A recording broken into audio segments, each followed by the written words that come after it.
마가복음 5장 21절부터 43절까지의 말씀.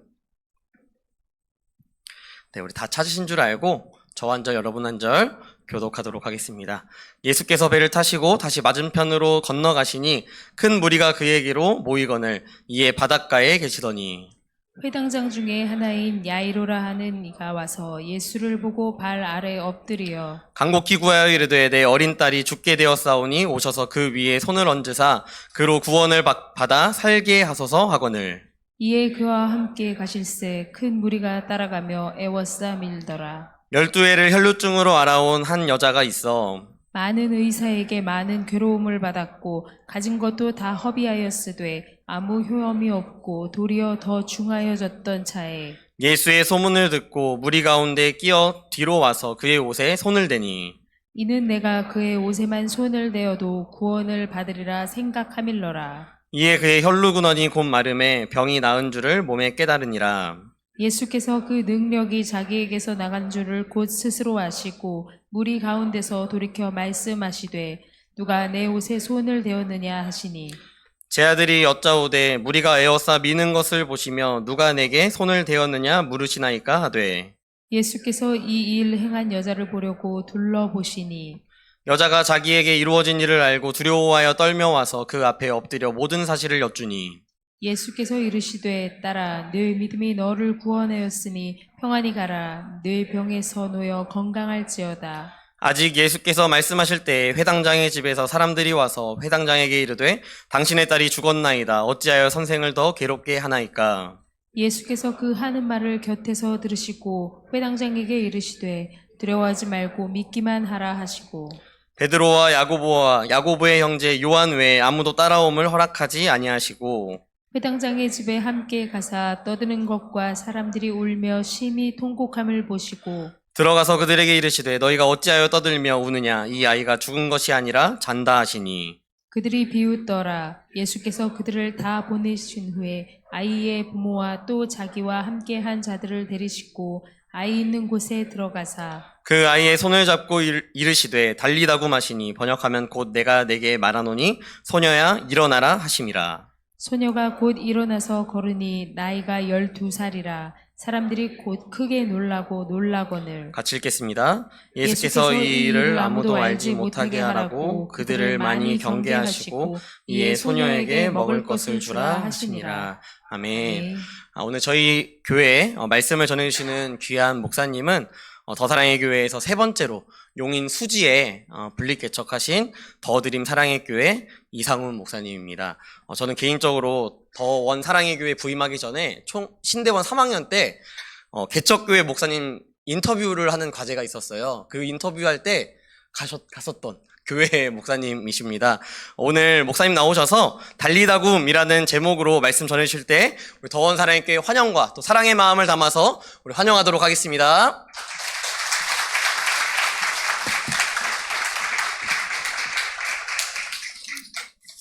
안녕하세요. 안녕하세요. 이렇게 더원 사랑의 교회, 형제의 교회 성도님들을 이렇게 말씀을 통해서 함께 교제할 수 있어 반갑습니다. 저희 교회는 2019년에 개척해서 지난 6월에 5주년 감사 예배를 드렸어요.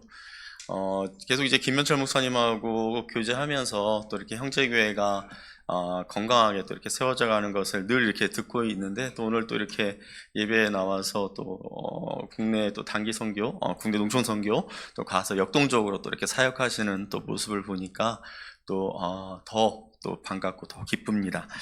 오늘 이 시간 달리다굼이라는 제목을 가지고 함께 말씀을 나누도록 하겠습니다. 몇 년 전 서울 강동구의 한 도로에서 차설 구급차가 이렇게 이제 빨리 가야 되잖아요. 그래서 이제 1차선으로 이렇게 끼어들려고 하는데 택시가 그것을 받아주지 않고 끼어드는 것을 이렇게 왼쪽에서 확 들이받은 거예요. 그래서 접촉사고가 났는데 이 사설 구급차 이 기사분은 이제 그 차 안에 이제 응급 환자가 타고 있으니까 빨리 병원에 이 환자를 이송하고 그 다음에 와서 이제 사고를 처리하겠다. 이제 그렇게 이야기했는데 이 택시 기사인 최 씨 이분이 무슨 소리를 하는 거냐? 사고 났으면 지금 사고를 처리해야지. 어딜 간다는 거냐? 그냥 119 불러라. 119 구급대 불러서 거기에 이 환자를 이송하고 당신은 여기서 이 사건을 처리해라. 이 사고를 처리해라. 그렇게 이야기한 거예요. 그러면서 자기가 이 환자가 죽으면 책임지겠다라고 그렇게 이야기한 것입니다. 그래서 결국 어쩔 수 없이 119 구급차가 와가지고 이 환자를, 여기 이 차에 타고 있는 환자를 병원으로 이송했지만 5시간 만에 사망하게 되었어요. 자, 사건을 조사하는 과정에서 이 택시기사인 최 씨가 2017년에도 이와 비슷한 사고를 내고 또 보험금을 이렇게 탔던 것을 또 경찰이 알게 되고, 그 이후에도 몇 년에 걸쳐서 큰 사고도 아닌데 크게 이제 사고를 이제 과대 포장해가지고 보험금을 많이 이렇게 타낸 것을 이제 경찰이 발견하고는 사기, 특수폭행, 업무방해 등등 6가지 그 혐의를 이렇게 해서 징역 2년을 이 사람이 선고를 받게 되었습니다. 자, 그런데 더 놀라운 사실은 이 택시 운전기사인 이 최 씨가 과거에 이 사설 구급차를 운전했던 그런 경력이 있었다라는 거예요. 그랬으면서 이 상황이 어떻다라는 것을 뻔히 알면서 이와 같은 짓을 했다라는 것이죠. 자, 그런데 오늘 우리가 읽은 말씀에서도 보면 생사가 달린 위급한 상황에서 갑자기 돌발적인 그런 상황이 발생하는 것을 보게 됩니다. 거라사 지방에서 이제 예수님께서 귀신 들렸던 사람에게서 이제 귀신을 쫓아내셨어요. 우리가 잘 알고 있는 그 사람에게서 나온 그 군대 귀신이 돼지떼에게로 들어가서 돼지 2,000마리가 몰살당하는 그런 사건이 있은 다음에 이제 이 동네 사람들이 예수님 있다는 우리 마을은 쑥대밭이겠다 그렇게 생각했는지 예수님을 이제 나가라고 하시니까 예수님께서 이제 그 거라사 지역에서 그 갈릴리 호수를 건너서 그 반대편으로 이제 가신 거예요. 근데 그곳에도 예수님을 만나겠다고 하는 수많은 사람들이 이렇게 모여 들어있는 그런 상황이었습니다.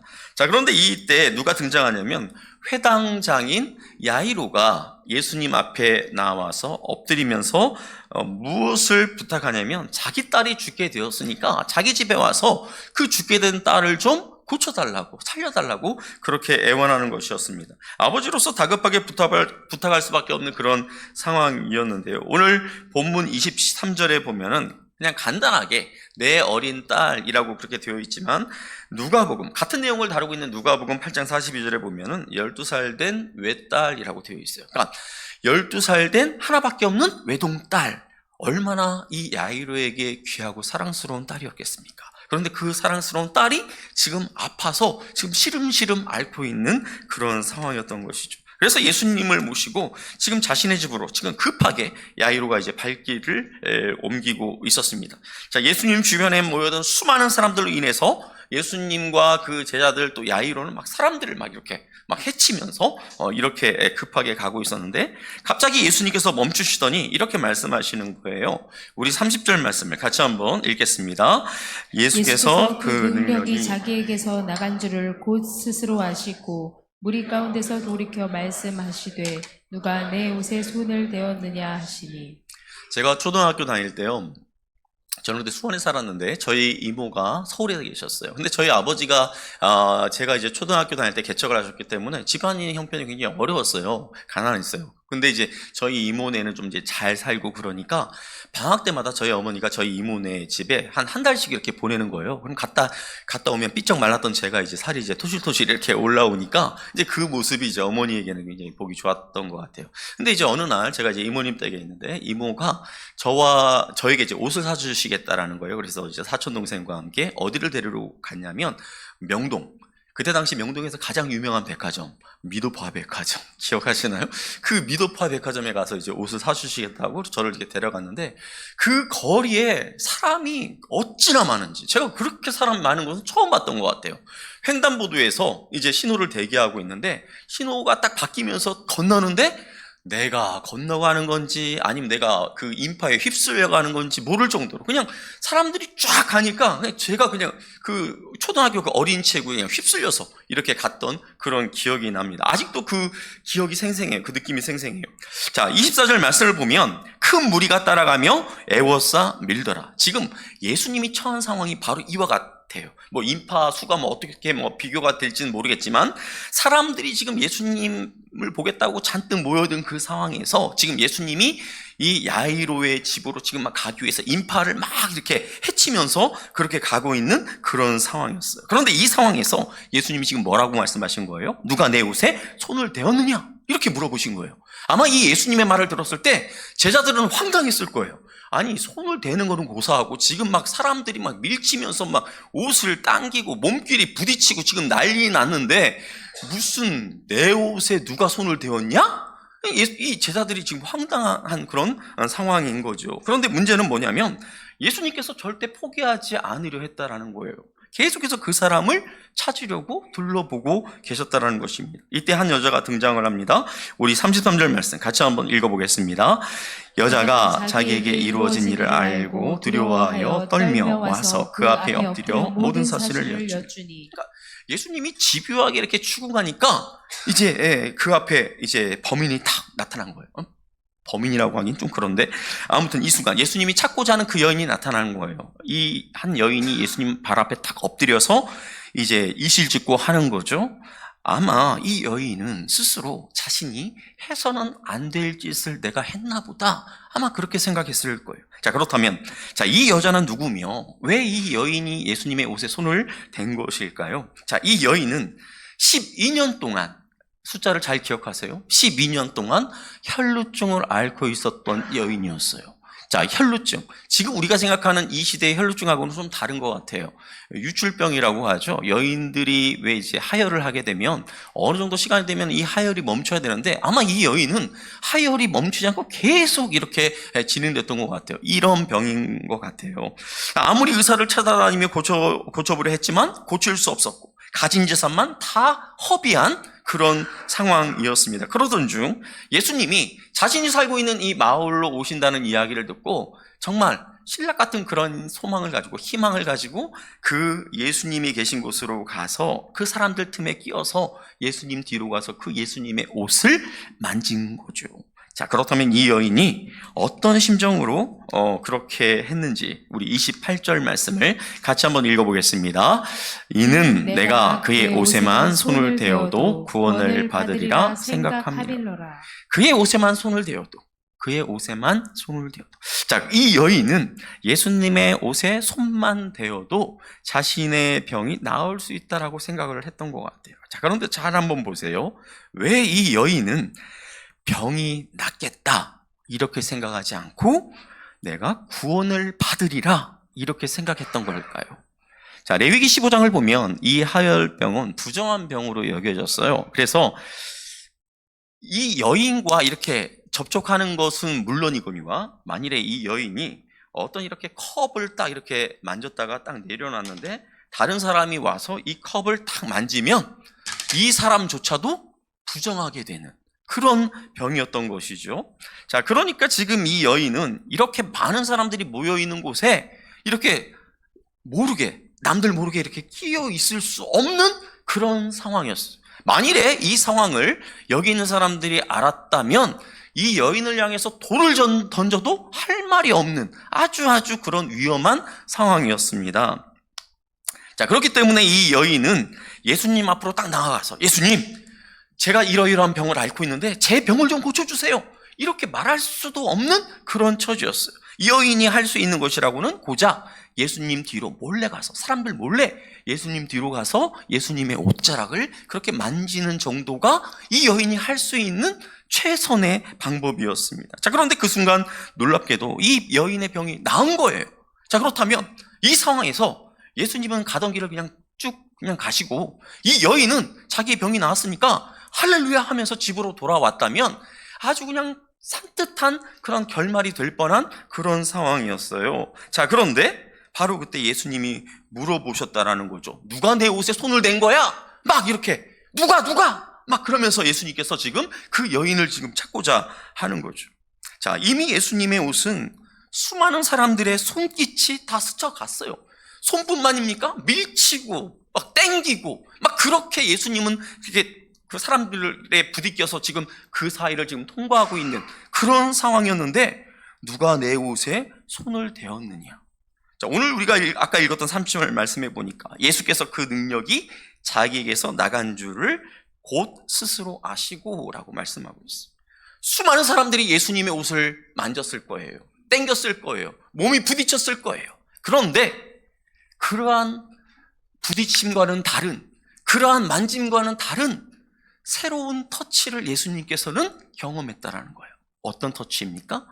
간절함이 묻어있는 손길, 믿음이 깃들어져 있는 그 손길이 자신의 그 옷자락을 터치하는 것을 예수님께서 아셨다라는 거예요. 그리고 누가 내 옷에 손을 대었느냐? 그렇게 물어보신 것이죠. 자, 예수님도 참 짓궂죠. 누군가 금방 나서는 사람이 없으면 그냥 넘어가시면 좋으련만 끝까지 포기하지 않고 둘러보시면서 누가 내 옷에 손을 댔어? 도대체 누구야? 계속해서 이렇게 찾는 거예요.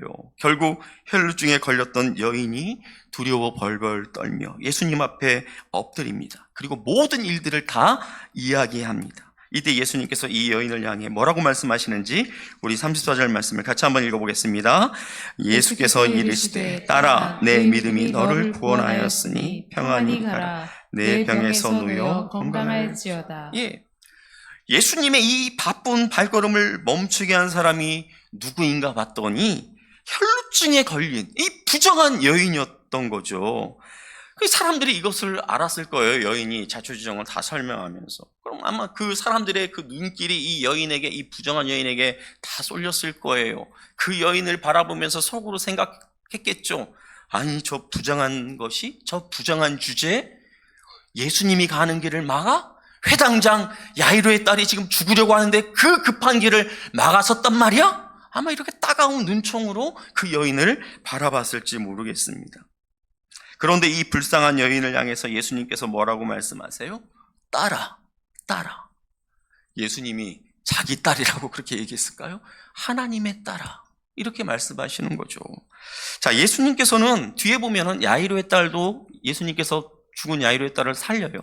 그때 야이로의 딸을 향해서는 딸이라고 이야기하지 않아요. 소녀야 라고 그렇게 이야기해요. 그런데 이 혈루증 여인을 향해서는 딸아 그렇게 부르시는 것을 보게 됩니다. 그곳에 모여있던 사람들에게 회당장 이 야이로의 딸은 꽤 존귀한 그런 존재였을 거예요. 귀한 존재였을 거예요. 하지만 이 혈루병 걸린 이 여인은 안중에도 없었을 거예요. 아니, 눈에 거슬리는 존재였을 거예요. 눈에 안 보였으면 하는 그런 존재였을 거예요. 그리고 이 여인이 부정하다는 것을 알고 아마도 그 앞에 있었던 사람들은 아마 움찔했을 거예요. 뒤로 이렇게 살짝 물러나면서 아니, 저 부정한 것이? 이렇게 했을지도 모르겠습니다. 자, 그러나 우리 예수님은 이 불쌍하고 가련한 여인의 아픔을 아시고 친히 그 여인을 향하여서 딸아, 딸아 이렇게 부르시면서 그 여인을 하나님의 가족으로 회복시켜 주시는 우리 주님의 모습을 보게 됩니다. 이제 너는 더 이상 부정한 여인이 아니야. 이렇게 말씀해 주시는 거죠. 딸아, 예수님의 이 한마디가 마치 자신이 하나님의 저주를 받아서 이스라엘에서 끊어진 것처럼 그렇게 여겼던 이 여인의 이 굴레를 풀어주는, 이 굴레에서 풀어지는 그런 놀라운 일이 이 여인에게 벌어진 것입니다. 성도 여러분, 사람들이 우리를 인정해 주지 않을 때가 있죠. 저만 그런 경험이 있나요? 여러분들은 누구나 다 여러분들을 다 인정해 주시나요? 또는 때로는 우리가 나 자신을 이렇게 생각할 때 왜 내가 이거밖에 안 되지? 스스로 우리가 자괴감을 느낄 때가 있지 않습니까? 또 가까이에 있는 누군가가 당신 때문에 우리 가정이 이 모양 이 꼴인 거야. 당신 때문이야, 당신 때문에. 이렇게 우리를 향하여서 막 비난의 화살을 막 쏘아대고 우리를 비방하고 조롱하고 그런 때가 있지 않습니까? 오늘 이 혈루병 여인, 하나님의 저주를 받은 것처럼 그렇게 자신을 여기고 사람들도 그렇게 바라보는 그 여인을 향하여서 딸아, 걱정하지 말고 평안히 가라 그렇게 말씀하셨던 우리 주님께서 오늘 저와 여러분을 향하여서 사랑하는 딸아, 사랑하는 아들아, 내가 너와 함께한다. 너는 하나님의 존귀한 아들이야. 너는 하나님의 존귀한 딸이야. 이렇게 말씀하시는 이 부드러운 음성을 저와 여러분이 들을 수 있기를 바랍니다. 오랜 시간 질병과 또 자신을 멸시하는 그 사람들 사이에서 시달리던 이 여인이 살아난 반면 다른 한 딸은 그 순간 죽었어요. 자, 예수님이 이 여인과 말씀하고 계시는 동안 회당장의 집에서 소식이 하나가 전해져 왔습니다. 그 회당장의 딸이 죽었다라는 그런 소식이었어요. 이제 예수님께서는 더 이상 그 집에 가실 이유가 없어진 것이죠. 자, 한 여인이 살아나는 순간 다른 딸은 죽음을 맞이하게 된 것입니다. 자, 이 소식을 듣는 순간 야이로의 모든 기대는 다 무너져 내렸을 거예요. 정말 신락같이 그렇게 붙들고 있던 그 희망마저, 그 소망의 끈마저 끊어졌을 것입니다. 그런데 그 순간 우리 예수님께서 야이로에게 이렇게 말씀하세요. 우리 36절 말씀을 같이 한번 읽어보도록 하겠습니다. 예수께서 그 하는 말을 곁에서 들으시고 회당장에게 이르시되 두려워하지 말고 믿기만 하라. 예. 두려움과 절망이 야이로의 마음을 가득 덮고 있을 그때 그 곁에 예수님이 계셨어요. 두려워하는 야이로를 향해 예수님께서 말씀하십니다. 두려워하지 말고 믿기만 하라. 우리 예수님은 자칫 주저앉을 수 있는 야이로의 마음에 믿음을 불어넣어주고 있다라는 것입니다. 그리고 베드로, 야고보, 요한 이 세 명의 제자들을 데리고 야이로의 집으로 발걸음을 재촉하십니다. 그곳에 도착하신 예수님의 눈에 어떤 풍경이 들어옵니까? 초상집의 풍경이었어요. 야이로의 딸이 죽어서 여기저기서 곡소리가 나는 그런 초상집의 풍경이었습니다. 자, 울며 통곡하는 이들을 향해 예수님께서 뭐라고 말씀하십니까? 이 아이가 죽은 것이 아니라 잔다. 무슨 뚱딴지 같은 소리예요? 개뿔 뜯어먹는 소리예요. 이미 자기들이 죽은 거 뻔히 봤는데 뭐 죽은 게 아니라 잔다 그렇게 말씀하실까요? 아브라함에게 천사들이 찾아와서 내년 이맘때에 너에게 아들이 있으리라. 그때 이 이야기를 사라가 듣고는 속으로 비웃어요. 픽하고 웃어요. 내년이면 90세인데 내게 아들이 있다고? 픽하고 비웃어요. 어쩌면은 이 초상집에서 이 사람들이 보인 이 반응은, 비웃은 이 반응은 당연한 반응이었을 거예요. 자, 그러나 예수님은 어떻게 하십니까? 당신의 말씀을 믿지 않고 비웃는 그런 사람들을 다 내보냈어요. 그리고 그 딸의 그 부모와 3명의 제자들과 함께 아이가 있는 곳으로 가서 손을 잡고 말씀하십니다. 달리다 굼! 달리다 굼. 여기 달리다 굼은 아람어예요. 아람은 어디냐면 지금 이스라엘, 팔레스틴이 있고 그 위에 시리아가 있고 레바논이 있어요. 요즘 한참 시끄러운 데죠. 그 윗지역이 아람이었었어요. 그 아람의 이제 세력이 강해졌을 때 통치를 받았기 때문에 이스라엘 그 당시 예수님 당시에 아람어를 많이 썼었어요. 달리다 굼, 이게 아람어인데 달리다, 따라, 굼, 일어나라 라는 의미예요. 그래서 예수님께서 그 딸을 향해서 달리다 굼 소리쳤을 때 어떠한 일이 벌어졌을까요? 우리 42절 말씀을 같이 한번 읽어보겠습니다. 소녀가 곧 일어나서 걸으니 나이가 12살이라. 사람들이 곧 크게 놀라고 놀라거늘.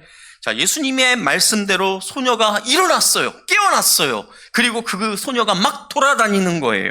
자, 이 모습을 보고 사람들이 막 놀랍니다. 여기 보니까 뭐라고 이야기해요? 크게 놀라고 놀라거늘. 여러분, 제가 여러분들에게 설교할 때는 제가 막 톤을 확 높일 때도 있고 막 모션을 취할 때도 있고 막 그렇게 하잖아요. 그런데 성경에서는 그런 감정을 어떻게 표현하겠습니까? 뭐 영상 있는 것도 아니고 녹음된 소리가 나오는 것도 아니고, 그러니까 성경에서는 강조할 때는 이 내용을 반복해서 표현해요. 2번, 3번 반복하면 그것이 굉장히 강조됐다라는 거예요. 크게 놀라고 놀랐더라. 엄청나게 이 사람들이 놀랐다라는 거예요. 아니, 죽었던 그 야이로의 딸이 살아났으니 놀라지 않을 수 있겠습니까? 굉장히 지금 다 놀라있는 그런 상황이에요. 자, 말씀해 보니까 이 소녀가 12살이라고 그렇게 말하고 있습니다. 오늘 우리가 살펴본 말씀은 2개의 사건이 이렇게 함께 뭉쳐있죠. 야이로의 그 딸을 살리는 사건과 또 혈루증 여인의 그 질병을 고쳐주시는 사건. 상반되는 것 같은 그런 내용인데 서로 연결되어 있는 것을 보게 됩니다. 자, 야이로의 하나밖에 없는 딸, 나이가 몇 살이라고요? 12살. 12살. 자, 혈루증 여인, 몇 년 동안 그 질병을 앓았다고요? 12년 동안 알았다라는 거예요. 자, 이 숫자가 우연처럼 보이지만, 자, 보세요. 야이로가 딸을 얻어서 막 기뻐하는 그 순간, 한쪽에서는 한 여인에게 질병의 고통이 찾아와서 그 이후로 12년 동안 계속해서 고통의 시간을 이 여인은 보내야 했다라는 거예요. 이 두 사람의 이 대조는 마치 우리의 인생사를 보여주는 것 같아요. 한번 보세요. 한쪽에서는 여보, 나 이번에 이사로 승진했어, 진급했어, 막 좋아요. 친구, 이번에 우리가 산 아파트가 엄청 올랐어. 이번에 내가 시작한 사업이 대박이 났어.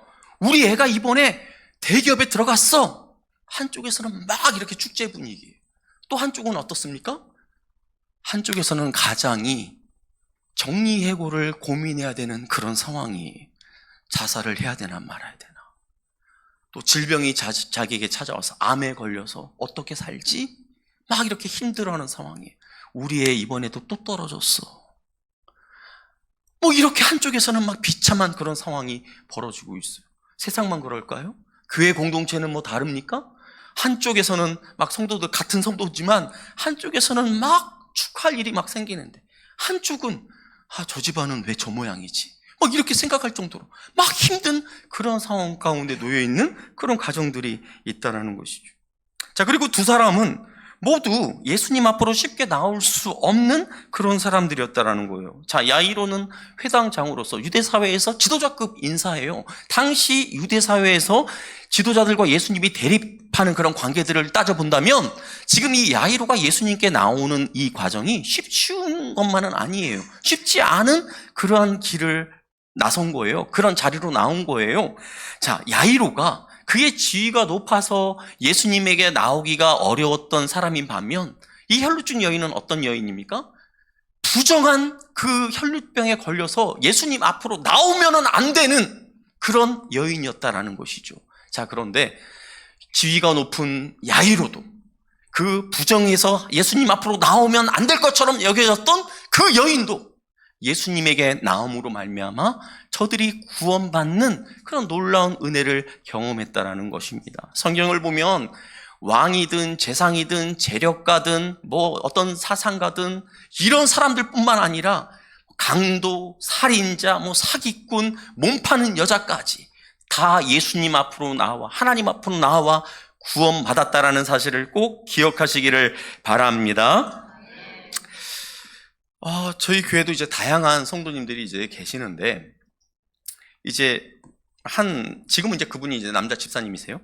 자, 그런데 이제 이분이 이제 아내 따라서 이제 저희 교회에 오시게 된 거예요. 그런데 이분은 한 1년에 몇 차례 아내 얼굴 봐서 그렇게 교회 나가주는 그런 분이셨어요. 그리고 교회 나오시면 늘 이렇게 뒤에 앉아가지고 늘 꾸벅꾸벅 조는 그런 분이셨어요. 그래서 제 마음 가운데 저분은 언제 예수를 믿으시려나, 이제 이런 생각을 가지고 있었죠. 자, 그런데 어느 날 이제 저희 교회에서도 이제 학습교육, 세례교육 이런 것들을 하니까 이제 학습 받으실 분들 이제 신청하라고 했는데 이분 이름이 딱 거기 이제 올려져 있는 거예요. 신청서에. 그래서 저는 이제 생각하기를, 또 그 아내 되시는 집사님이 또 달달떡 볶으니까 또 어쩔 수 없이 또 이렇게 이름을 올렸나 보다. 저는 이제 그렇게 생각을 한 거예요. 그리고 이제 학습을 받는 날 이제 여러 명과 함께 이제 여러 다른 분들과 함께 이분이 이제 학습 교육을 받는데, 이제 교육을 이제 하면서도 과연 이분이 예수 그리스도를 마음 가운데 온전히 받아들였을까? 온전히 믿고 있을까? 그런 마음이 있었어요. 이제 끝나고 나서 이제 돌아가는데 이제 이분이 이제 저한테 그러시는 거예요. 목사님, 요즘 신기하게도 설교 말씀이 들려요. 하나님이 믿어져요. 예수님이 믿어져요. 그런 말씀을 하시는 거예요. 제가 그 말을 듣는데 감사함과 함께 미안함이, 죄송스러움이 이렇게 같이 있는 거예요. 내가 이분을 편견으로, 편협한 마음으로 그렇게 바라봤었구나, 이런 생각이 들면서 또 미안한 마음이 들더라고요. 사랑하는 성도 여러분, 여러분들 머릿속에, 마음속에 이 사람은 내가 전도해도 안 될 사람이야, 이렇게 제껴놓은 사람들이 있습니까? 그거 교만이에요. 우리 주님께서 하시고자 하시면 어떤 사람도 구원할 수 있다는 것을 믿으시기를 바랍니다. 그래서 제꼈던 명단 다시 여러분들 마음 가운데 품으시기를 바랍니다. 그리고 전도하시기를 바랍니다. 자, 보세요. 다른 듯 닮은 이 두 사람. 자, 이들에게 찾아온 고통으로 인해서, 또 인간의 힘으로는 도저히 어쩔 수 없는 한계 상황 속에서 예수님에 대한 믿음이 발동했습니다. 자, 여러분은 언제 예수님 앞에 엎드립니까? 여러분은 언제 하나님 앞에 엎드리시나요? 아마 예수님께서 우리를 부르시는 방법과 상황은 다 제각각일 거예요. 어떤 사람은 그냥 평안할 때 주님을 믿는 사람이 있는 반면 어떤 사람은 막 사업이 굉장히 기울어서 쫄딱 망해가지고 그렇게 있는 상황에서 야 친구야 우리 교회 한번 가보자 이렇게 가지고 또 오신 분도 있고, 어떤 사람에게는 막 질병이 이렇게 찾아와가지고 암이라는 그 질병이 또 매개가 돼서 또 주님께로 나온 분도 있고, 또 아이 때문에 막 힘들어하는 그런 상황이었는데 누군가가 나랑 같이 교회에 나가서 하나님 앞에 한번 기도하자, 예배 드려보자, 그렇게 해가지고 나온 분들도 계시겠죠. 그런데 중요한 것은 무엇입니까? 어떤 상황에서 우리가 주님 앞에 나왔는지 그 상황은 다 다를 수 있지만 지금 우리가 함께 예수님을 주로 고백하며 예배하고 있다라는 이 사실입니다. 믿으십니까? 예, 다 다를 수 있죠. 자, 오늘 말씀을 준비하면서 제가 이제 이런 생각을 하게 되었어요. 자, 예수님께서 야이로의 그 딸을 일으키실 때 달리다 굼 소녀야 일어나라 그렇게 하면서 예수님께서 그 소녀를 딱 일으키실 때 그 순간 야이로의 딸만 살아났을까? 과연 그 순간 야이로의 딸만 살아났을까? 옆에서 지켜보던 야이로, 바람 앞에 등불처럼 흔들리던 그 야이로의 영혼도, 그 야이로의 믿음도 살아난 줄 믿으시기를 바랍니다. 우리는 어떤 위급한 일을 해결하기 위한 시간으로 골든타임이라는 말을 써요. 골든타임. 그래서 뭐 예를 들면 뇌출혈 이렇게 어떤 환자가 발생했을 때 뭐 20분 이내에 이렇게 병원에 가면 그래도 이분이 어느 정도 회복이 된다면서요. 그러면서 골든타임을 굉장히 중요하게 말하지 않습니까? 자, 죽어가는 딸로 인해서 마음이 막 급하죠. 지금 야이로의 마음이. 그런데 별것 아닌 일로 지금 예수님이 딱 멈춰섰어요. 그리고 자기들 눈에는 굉장히 하찮은 그런 혈루증 그 여인과 예수님이 이렇게 대화를 나누고 있는 거예요. 이런저런 이야기를 나누고 있는 거예요. 이런 모습을 지켜보는 이 야이로의 마음, 얼마나 속이 타들어갔을까요? 굉장히 속이 탔겠죠. 지금 자기의 그 딸은 지금 죽어가고 있는데 빨리 지금 예수님이 우리 집으로 가야 하는데 지금 예수님이 그렇게 한가하게 시간을 보내는 것처럼 그렇게 보입니다. 자신의 딸이 골든타임을 놓치지 않을까? 안절부절하는 그 상황에서 예수님은 한 그 부정한 여인과 너무나도 태평하게 말씀을 나누고 계세요. 자, 그런데 예수님의 이러한 모습은 다른 곳에서도 우리가 발견할 수 있는데, 요한복음 11장 6절 말씀 우리 같이 한번 읽어보도록 하겠습니다. 나사로가 병들었다 함을 들으시고 그 계시던 곳에 이틀을 더 유하시고. 예, 예수님이 너무나 사랑하시는 마리아, 마르다의 오빠인 나사로가 병들었다는 소식을 들었어요. 그러면 여러분들이 갖고 있는 상식으로는 예수님이 어떻게 하는 게 맞습니까? 당장 그 나사로에게 가야죠. 마르다 마리아의 집으로 가셔야죠. 그런데 예수님이 가시지 않고 그 있던 곳에서 이틀을 더 머물러요. 그냥 미적미적 그렇게 시간을 보냅니다. 결국 예수님께서는 나사로가 죽은 다음에 그 집에 나타나셨어요. 왜 그랬을까요? 왜 예수님은 바로 가지 않고 이렇게 이틀 뜸을 들이다가 그렇게 나사로의 집으로 가셨을까요? 야이로는 자신의 딸의 골든타임을 재고 있었습니다. 마리아와 마르다는 오빠 나사로의 골든타임을 생각하고 있었는데, 반대로 예수님은 야이로의 딸이 아니라 야이로의 골든타임을 재고 있었어요. 나사로가 아니라 마리아와 마르다의 골든타임을 재고 있었다라는 것입니다. 여러분이 한번 생각해 보세요. 야이로의 딸이 아직 죽기 전에 아플 때 그 딸을 낫게 하는 것과 죽었을 때 그 딸을 살리는 것, 야이로의 마음속에 어떤 상황이 예수님에 대한 그 강렬한 이미지가 딱 각인될까요? 어느 순간이 예수님이 정말 하나님이시구나, 그것을 확실하게 깨달을 수 있을까요? 이거예요. 이거. 우리도 마찬가지입니다. 우리는 우리 나름대로의 우리의 삶에 골든타임을 재며 살아가고 있죠. 우리 생각에는 지금이 예수님이, 주님이 나의 기도를 들어주셔야 하는 골든타임이라고 생각해요. 주님, 지금 저의 기도를 들어주셔야죠. 지금이 골든타임인데 이 골든타임 놓치면 저 큰일 나요. 우리는 우리가 생각하는 그 골든타임을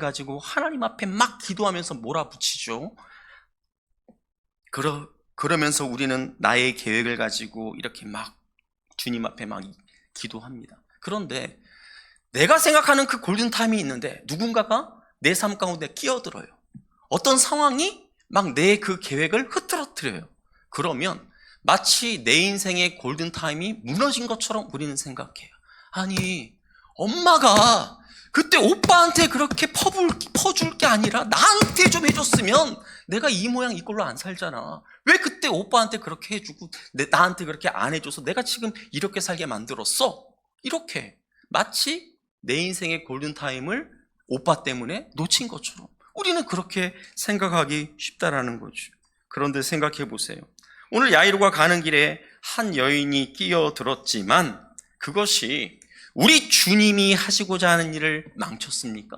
방해했습니까? 아니요. 오히려 이 여인이 끼어들므로 말미암아 야이로의 그 골든타임을 확보하는 기회가 되었다는 거예요. 혈루병 여인도 마찬가지입니다. 만일에 이 여인이 병이 발발한 다음 1년, 2년 안에 어떤 좋은 의사를 만나서 그 혈루증을 고침받았다, 낫게 되었다, 3, 4년 안에 회복되었다. 그러면 오늘 이 여인이 자신의 삶 가운데 만났던 이 위대하신 하나님, 이 예수 그리스도를 만날 수 있는 이 골든타임을 이 여인이 경험할 수 있었을까요? 사랑하는 성도 여러분, 우리가 생각하는 골든타임과 주님이 우리에 대해 생각하시는 골든타임이 다를 수 있다는 것을 꼭 기억하시기를 바랍니다. 야이로의 딸이나 그 혈루병 그 자체에 대한 골든타임이 아니라 야이로 그 자신과 그 혈루병에 걸린 그 여인에 대한 골든타임, 그것을 그 시간에 이들을 더 큰 믿음의 단계로, 더 온전한 믿음의 단계로 우리 주님께서 인도해 주셨음을 기억하시기를 바랍니다. 이제 그 주님께서 절망과 두려움, 또 상실감, 또 무기력감으로 엎드려 있는 우리에게 다가와서 말씀하세요. 뭐라고 말씀하실까요? 여러분들을 향해서 주님께서 뭐라고 말씀하실까요? 두려워하지 말고 믿기만 하라. 두려워하지 말고 믿기만 하라. 주님께서 생각하시는 우리의 골든타임에 달리다 굼! 소녀야 일어나라가 아니라 상훈아 굼! 상훈아 일어나라! 그렇게 말씀하실 때가 곧 올 것을 우리가 기대하면서 그 주님의 골든타임을 우리가 늘 생각하며 살아가실 수 있기를 바랍니다. 자, 역대하 16장 9절 말씀 같이 한번 읽어보도록 하겠습니다. 여호와의 눈은 온 땅을 두루 감찰하사 전심으로 자기에게 향하는 자들을 위하여 능력을 베푸시나니. 여기 하나님은 어떤 하나님이라고 말씀하고 있습니까? 전심으로 자기에게 향하는 자에게 능력을 베풀어 주신대요. 근데 여러분 가슴에 손을 얹고 한번 생각해 봅시다. 우리가 평상시에 전적으로 하나님께 향합니까? 전심으로 하나님을 바라봅니까? 하나님을 의지합니까? 근데 어쩌다가 가뭄에 콩나듯이 하나님을 바라볼 때가 있죠. 의지할 때가 있죠. 언제요? 우리 인생 가운데 위기 상황이 닥쳐왔을 때, 어려움이 찾아왔을 때, 하나님이 허락하시는 어떤 상황 속에서 우리가 하나님을 전심으로 바라보게 되더라는 거예요. 하나님께서 우리에게 고난을 허락하실 때 왜 그렇게 우리에게 고난을 허락하실까? 우리가 평상시에 하나님을 전적으로 바라보지 못하니까, 그런 우리를 향해서 능력을 베풀지 못하니까, 우리에게 능력을 베풀기는 원하시는데 우리가 전적으로 하나님을 바라보지 못하니까 전적으로 나를 바라보라고, 나를 의지하라고 그렇게 우리에게 때로는 절망의 순간들, 고통의 순간들, 어려움의 순간들을 허용하실 때가 있다라는 것입니다. 예수님 앞으로 나아갔던 야이로의 믿음이 온전한 믿음이 아니었어요. 그저 딸을 살리고 싶은 간절한 마음이 그의 믿음의 시동을 건 거예요. 또 어떻게 해서든지 혈루병의 고통으로부터 벗어나려고 했던 이 여인의 간절한 소망이 이 여인의 서툰 그 믿음에 시동을 걸었다라는 것이죠. 마찬가지 이처럼 저와 여러분의 믿음도 완전합니까? 서툴어요. 온전하지 못해요. 그런데 하나님께서 우리에게 허락하신 어떤 상황이 되면 그 서툰 믿음도 시동이 걸린다라는 거예요. 발동이 걸린다라는 거예요. 그래서 하나님 앞에 그분을 전적으로 바라보면서 의지하면서 울며 불며 기도의 자리로 나아가는 것 아니겠습니까? 그때 우리가 주님을 의지할 때 주님은 우리를 도와주실 뿐만 아니라 더 큰 믿음의 자리로, 더 온전한 믿음의 단계로 우리를 인도해 주시는 줄 믿으시기를 바랍니다. 자, 우리로 하여금 우리의 영혼이 살아나는 그런 골든타임을 주님께서는 경험하게 하시는 줄 믿으시기를 바랍니다. 하나님의 골든타임이 아직 이르지 않았어요. 하나님의 골든타임이 아직 이르지 않았어요. 그러면 어떻게 우리는 하나님의 그 골든타임까지 우리는 버틸 수 있을까요? 깡으로 버틸 수 있을까요? 오기로 버틸 수 있을까요? 두려워하지 말고 믿기만 하라. 우리의 믿음이 하나님의 그 골든타임까지 우리로 하여금 견디게 하는 줄 믿으시기를 바랍니다. 순간순간 우리에게 어떤 시련이 닥쳐온다 할지라도 주님을 믿고 나아감으로 말미암아 우리의 삶 속에서 크게 역사하시는 그 하나님을 경험하시는, 하나님의 골든타임을 경험하시는 저와 여러분의 인생이 되시기를 주님의 이름으로 축복합니다. 아멘. 우리 이 시간 같이 찬양할 때에 우리 아무것도 두려워 말라, 우리 이 찬양 부르면서 하나님 앞에 기도의 자리로 나아가겠습니다.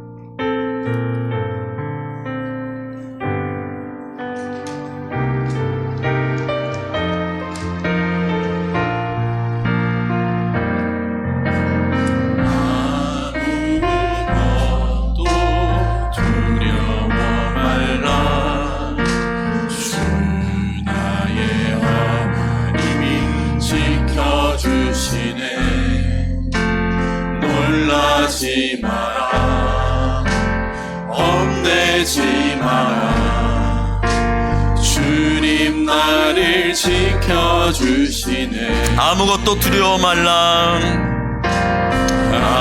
아무것도 두려워 말라. 주 나의 하나님이 지켜주시네. 놀라지 마라, 겁내지 마라. 주님 나를 지켜주시네. 내 맘이 힘에 겨워 지칠지라도 주님 나를 지켜주시네. 세상의 험한 풍파 몰아칠 때도 주님 나를 지켜주시네.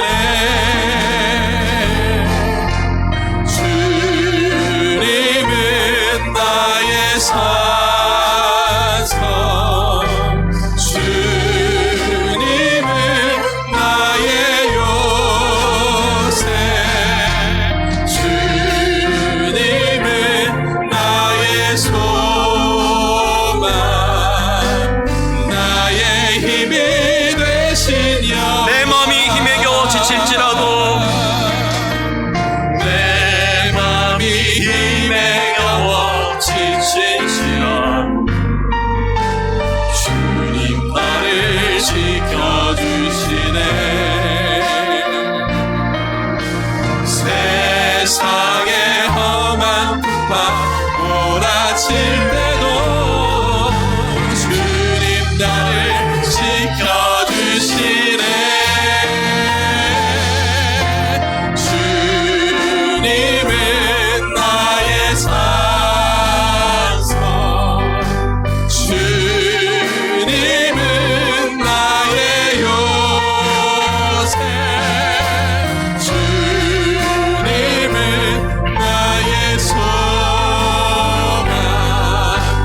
나의 힘이 되신 여. 주님은 나의 산성,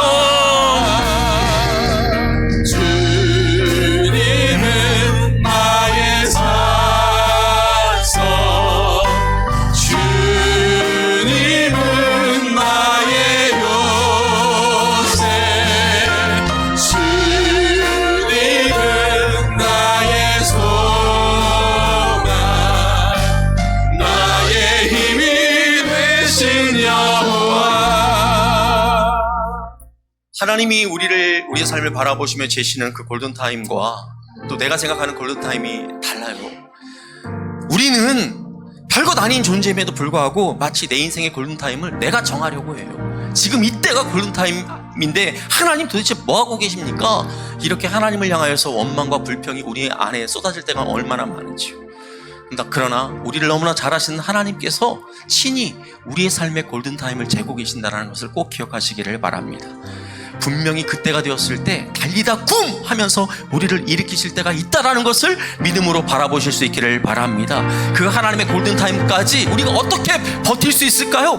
깡으로 악으로 버티는 것이 아니라 두려워하지 말고 믿기만 하라. 그 주님을 믿는 그 믿음으로 우리가 견디는 거예요. 여러분, 그 힘든 그 상황이 찾아왔을 때 차라리 믿음을 달라고 기도하십시오. 하나님을 온전히 바라볼 수 있는 믿음을 달라고 기도하시기를 바랍니다. 오늘 이 시간 같이 한번 주여 한번 부르짖고 기도 자리로 나아가겠습니다. 주여